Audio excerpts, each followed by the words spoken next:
1990 में पेट्रोल के हालात। भाईजान टंकी फुल कर दो।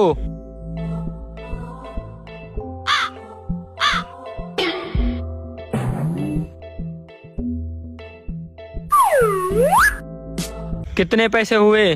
50 रुपए। 50 रुपए? ये लो।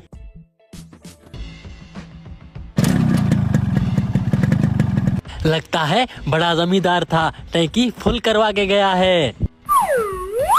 2012 में पेट्रोल के हालात।